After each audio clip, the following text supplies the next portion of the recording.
2019 के लोकसभा चुनाव में साथ रहे प्रदेश के दो पूर्व मुख्यमंत्री भले ही एक दूसरे से गठबंधन तोड़ चुके हों, एक दूसरे के विरोधी हों, लेकिन दोनों नेता अभी भी एक दूसरे का बचाव करते नजर आ रहे हैं। जी हां, हम बात कर रहे हैं सपा मुखिया अखिलेश यादव की और बसपा सुप्रीमो मायावती की। मायावती ने खुले मन से अखिलेश यादव का आभार व्यक्त किया है।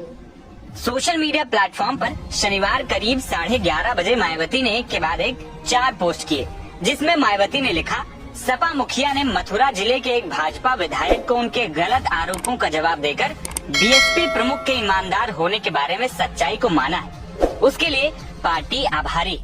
मायावती की इस पोस्ट के बाद सबके मन में खलबली मची कि आखिर मायावती ने ऐसा क्यों लिखा। दरअसल हुआ यूं कि एक प्राइवेट चैनल की डिबेट के दौरान मथुरा से बीजेपी विधायक और प्रवक्ता राजेश चौधरी ने ये बयान दिया था कि मायावती को मुख्यमंत्री बनाना बीजेपी की गलती थी और वो यूपी के इतिहास की सबसे भ्रष्ट मुख्यमंत्री रही। इस बयान के बाद कल रात अखिलेश यादव ने ट्वीट करते सख्त ऐतराज जताया था और बीजेपी विधायक पर कार्रवाई की मांग करी। अखिलेश ने एक्स पर लिखा था कि उत्तर प्रदेश के एक भाजपा विधायक द्वारा उत्तर प्रदेश की एक भूतपूर्व महिला मुख्यमंत्री जी के प्रति कहे गए अभद्र शब्द दर्शाते हैं कि भाजपाइयों के मन में महिलाओं और खास तौर से वंचित शोषित समाज से आने वालों के प्रति कितनी कटुता भरी। राजनीतिक मतभेद अपनी जगह होते हैं, लेकिन एक महिला के रूप में उनका सम्मान खंडित करने का किसी को भी अधिकार नहीं।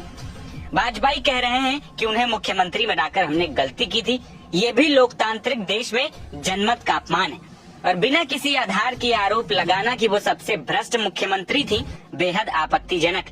भाजपा के विधायक के ऊपर सार्वजनिक रूप से दिए गए इस वक्तव्य के लिए मानहानि का मुकदमा होना चाहिए। अखिलेश के बचाव के बाद ही मायावती ने आभार जताते हुए अब विधायक पर कार्रवाई की मांग की। मायावती ने लिखा कि यदि भाजपा का षड्यंत्र नहीं है तो पार्टी को उस विधायक के खिलाफ कड़ी कार्रवाई करनी चाहिए। साथ ही अगर विधायक मानसिक रूप से अस्वस्थ है तो उनका इलाज कराना भी जरूरी है।